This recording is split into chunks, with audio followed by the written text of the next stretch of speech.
అందరికీ నమస్కారం. ముందుగా ఓం శ్రీ మాత్రే నమః అని కామెంట్ పెట్టి లైక్ చేసి మా ఛానల్ని సపోర్ట్ చేయండి ఫ్రెండ్స్. ఈరోజు మనం ఈ వీడియోలో రెండు అద్భుతమైనటువంటి విషయాలని తెలుసుకుందాం. స్త్రీలు మరియు పురుషులు చాలామంది చేతికి దేవుడు బొమ్మ ఉన్నటువంటి ఉంగరాన్ని ధరిస్తూ ఉన్నారు. ఈ మధ్యన ఎక్కడ చూసినా చేతికి అమ్మవారు కావచ్చు, లక్ష్మీదేవి కావచ్చు, వెంకటేశ్వర స్వామి కావచ్చు, శ్రీకృష్ణుడు కావచ్చు, ఆంజనేయ స్వామి కావచ్చు, పరమేశ్వరుడు కావచ్చు, ఇలా దేవుడి యొక్క ప్రతి రూపాన్ని ఉంగరం పైన ముద్రించి చేతికి ధరిస్తూ ఉన్నారు. దేవుడి రూపం ఉన్నటువంటి ఉంగరాన్ని చేతికి ధరించినప్పుడు ఎటువంటి నియమాలని పాటించాలని, ముఖ్యంగా మాంసాహారం తినవచ్చా, నెలసరి ఉన్నవాళ్ళు, ఏటి సుతకం ఉన్నవాళ్ళు ఈ దేవుడి బొమ్మ ఉన్నటువంటి ఉంగరాన్ని చేతికి వేసుకొని వచ్చా, అదే ఈ ఉంగరాన్ని ఎటువైపు ధరించాలి, ఏ వేలుకు ధరించాలనే విషయాలను తెలుసుకుందాం. అదేవిధంగా స్త్రీలు ఎన్ని గాజులు ధరించాలి, ఏ రంగులో ఉన్నటువంటి గాజులను ధరిస్తే లక్ష్మి అనుగ్రహం కలుగుతుంది, గాజులు మార్చుకునేటప్పుడు ఎటువంటి నియమ నిష్ఠల్ని పాటించాలి, విరిగిపోయినటువంటి లేదా పగిలిపోయినటువంటి గాజులని ఏం చేయాలి అనేటువంటి విషయాలన్నీ కూడా ఈ వీడియోలో మనం స్పష్టంగా క్లుప్తంగా మనం తెలుసుకుందాం. చాలామంది దేవుడు బొమ్మలు ఉన్నటువంటి ఉంగరాలని చేతికి ధరిస్తూ ఉన్నారు. దేవుడు బొమ్మలు ఉంగరాలు నిరభ్యంతరంగా ధరించుకోవచ్చు, ఎటువంటి తప్పు కూడా లేదు. భగవంతుడి మీద ఎక్కువ ప్రేమ అభిమానం ఉన్నటువంటి వాళ్ళు ఇలా భగవంతుడిని ధరిస్తారు. అలా ధరించడం మంచిదే, కానీ దెయ్యాల బొమ్మలు ఉన్నటువంటి ఉంగరాలు, లవ్ గుర్తులు ఉన్నటువంటి ఉంగరాలు ఎటువంటివి ధరించకుండా దేవుడి బొమ్మను ధరించడం శుభప్రదమే. కానీ ఇలా ఉంగరం చేయించుకొని వచ్చిన తక్షణమే చేతికి పొరపాటున కూడా ధరించుకోకూడదు. ముందు ఉంగరాన్ని శుద్ధి చేసుకోవాలి, ఎందుకంటే బంగారంలో కలిపురుషుడు ఉంటాడు. ఇదే మనకు తెలియదు కదా. పరీక్షిత్ మహారాజు కలిపురుషునికి కొన్ని స్థానాన్ని ఇచ్చాడు, కొన్ని చోట్ల ఉండమని అవకాశం ఇచ్చాడు. అందులో బంగారం కూడా ఒకటి. బంగారు నగలు మనం ఇంటికి తెచ్చిన తక్షణమే చక్కగా శుద్ధి చేయాలి. శుద్ధి అంటే ఎలా చేయాలి? కాసిని నీళ్లు తీసుకొని కాస్త పసుపు వేసి, ఒక తులసి దళం వేసి, ఆ పసుపులో నీళ్ళలో బంగారుని బాగా కడగాలి. ఆ తర్వాత పాలతో కడగాలి. పాలలో లక్ష్మీదేవి ఉంటుంది, అందుకే అమ్మవారిని లక్ష్మీ క్షీర సముద్ర రాజసతనయం శ్రీరంగనాథే రామేశ్వరం దాసిభూత సమస్త దేవాయ అని లక్ష్మీదేవికి ప్రతినిత్యం మనం నమస్కారం చేస్తాం కదా. క్షీరసాగరంలో నుండి లక్ష్మీదేవి పుట్టింది. అమ్మవారు పాలలో ఉంటుంది కాబట్టి ఆ పాలతో కడిగినట్లయితే ఆ కాలిదోషాలు పూర్తిగా తొలగిపోయి, ముందు పసుపు నీళ్ళల్లో కడగాలి, ఆ తర్వాత పాలలో శుద్ధి చేయాలి, ఆ తర్వాత మంచి నీళ్ళతో కడిగి ఎక్కడైనా దేవాలయంలో భగవంతుడి పాదాల దగ్గర ఉంచి పూజ చేయించి ఆ తర్వాత ధరించడం మంచిది. మీరు గాజులైన, కమ్మలైన, వడ్డానమైన ఏ బంగారు నగలు తెచ్చినా ఇంట్లో శుద్ధి చేసుకొని ముందు భగవంతుడి దగ్గర పెట్టుకోవాలి.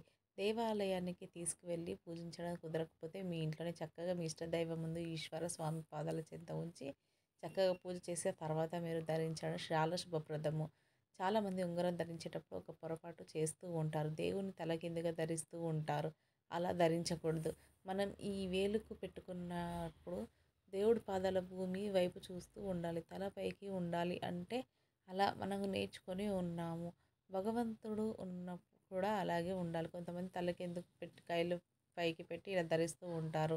అలా ధరించకూడదు. ఎప్పుడు కూడా దేవుడు ఇలానే ఉండాలి. మనం ఎప్పుడు చెయ్యి ఇలా కిందికి పెట్టుకుంటాం, కానీ ఇలా పైకి పెట్టుకోవడం కదా.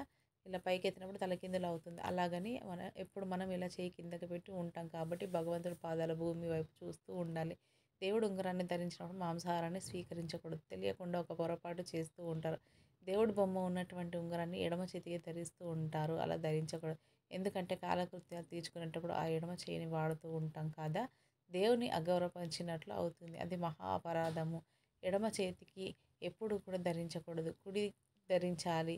ధరించినప్పుడు మనము మాంసాహారం తినేటప్పుడు ఈ ఉంగరాన్ని తీసి పక్కన పెట్టేయాలి. అలాగే నెలసరి అయిపోయిన తర్వాత 5వ రోజు తలస్నానం చేసుకొని మళ్ళీ ఉంగరాన్ని ధరించవచ్చు.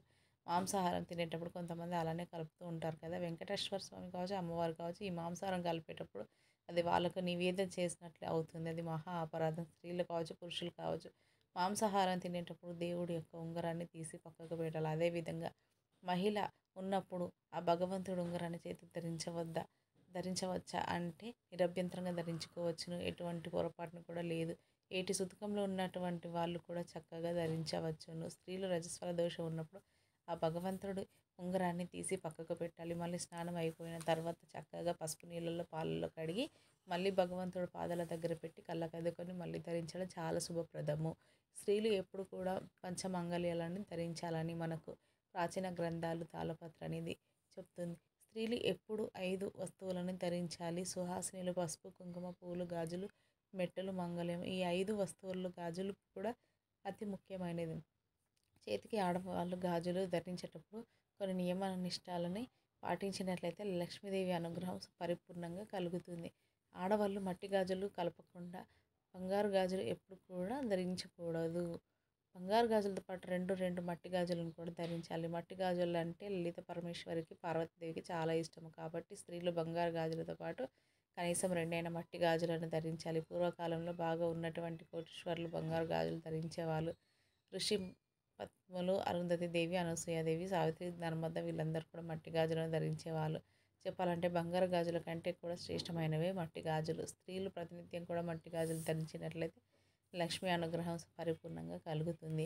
ఇక ఆడవాళ్ళు ఏ రంగులో ఉన్న గాజులను ధరించడం శుభప్రదం అంటే ఆకుపచ్చ రంగులో ఉన్నటువంటి గాజులు, పసుపు రంగు గాజులు, ఎరుపు రంగు గాజులు ధరించడం చాలా శుభప్రదం. ఆకుపచ్చ రంగు గాజులు అంటే పార్వతీదేవికి, లలితాదేవికి చాలా ఇష్టము. అమ్మవారిని వివసించేటటువంటి వాళ్ళు, అమ్మవారి భక్తులు ఆకుపచ్చ రంగు గాజులని ధరించడం. లక్ష్మీదేవికి పసుపు గాజులన్నా, ఎరుపు గాజులన్నా చాలా ఇష్టం.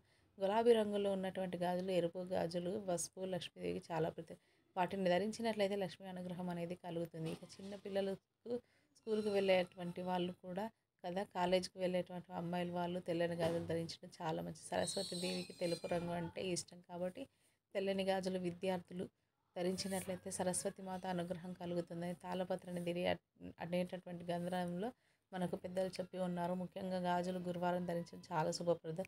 గురువారం కనుక కొత్త గాజులను ధరించినట్లయితే అష్టైశ్వర్యాలు కలుగుతాయి అని మనకు పురాణాలు చెబుతున్నాయి. ముఖ్య వారం రోజు ఎటువంటి పరిస్థితులను స్త్రీలు గాజులను ధరించకూడదు. గురువారం గాజులు ధరించడం చాలా మంచిది. కావాలంటే సోమవారం, బుధవారం, శనివారం గాజులను మార్చుకోవచ్చు. అంటే ఈ గాజులు తీసేసి వేరే గాజులను వేసుకొని వచ్చును. గాజుల్ని వేసుకునేటప్పుడు తప్పకుండా ఒక నియమాన్ని పాటించాలి. పసుపు రాసి ఆ పసుపు దారాన్ని చేతికి చుట్టుకొని అప్పుడు మాత్రమే గాజులు తీసేయాలి.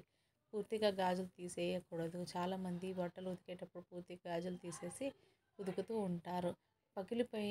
పోతాయని అలా చేయకూడదు. ఒకవేళ మీరు గాజులు పూర్తిగా తీసేసినట్లయితే పసుపు దారాన్నైనా 2 చేతులకు కట్టుకోవాలి. ఇది చాలా ముఖ్యం. అలా చేయకపోతే ఆర్థిక సమస్యలు అనేవి పెరిగిపోతాయి. ఇంట్లో మనశ్శాంతి ఉండదు.